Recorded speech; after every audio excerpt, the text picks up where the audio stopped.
Leadership research जितनी हुई है आज तक उसमें बहुत सारी थेरीज मौजूद हैं, बहुत सारी टाइप्स आइडेंटिफाइड हैं, बहुत सारे मेथड्स हैं और अप्रोचेस हैं। उनमें से कुछ को तो कैटेगराइज किया गया है स्पेसिफिक थ्योरेटिकल अप्रोच के साथ और स्पेसिफिक थ्योरेटिकल पैराडाइम के अंदर, और कुछ ऐसे अप्रोचेस हैं जिनको कि स्टाइल्स कहकर भी डिस्कस किया जाता है और पेश किया जाता है।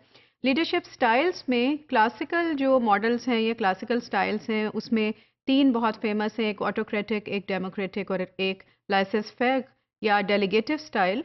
उसके अलावा जो एक चौथा अहम स्टाइल हमें नज़र आता है, जिसको कि हम इन चारों स्टाइल्स को और कुछ और स्टाइल्स को अगर मिला लें तो हम इसको कॉन्टिन्यूम ऑफ लीडरशिप के नाम से भी समझ सकते हैं, because it does give a wide range of different styles to us to practice according to the context, according to our own personal beliefs and values, our personal epistemology, and the ontological beliefs that how do we see world around us.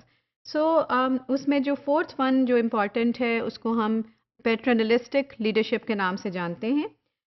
पैट्रनाइज़र कौन होता है? Pattern कोई भी किसी चीज़ का वो शख्स या वो इंसान होता है जो कि उस चीज़ को पूरी तरह से ओन कर रहा है, उसके साथ ख़ास तरह की अटैचमेंट या अफेक्शन भी उसमें कायम होती है।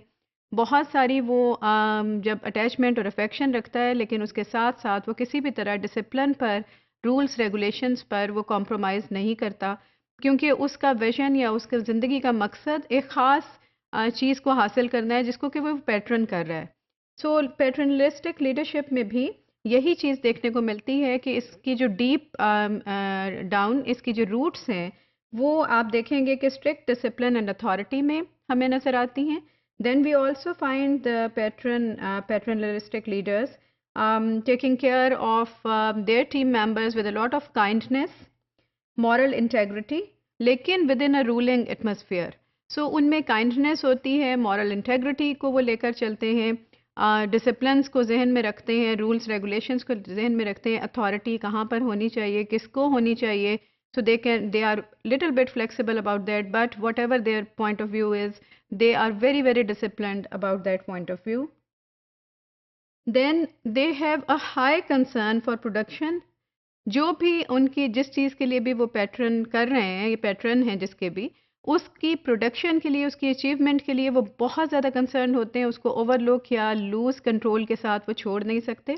दे use rewards to get the team members motivated and engaged, and to get the team members loyalty level enhanced as well. So reward system को वो use करते हैं कि if you do it, you are going to get it. Maybe they don't announce it, but eventually with their practice वो reward system का एक culture जो है उस organization में देखने को मिलता है।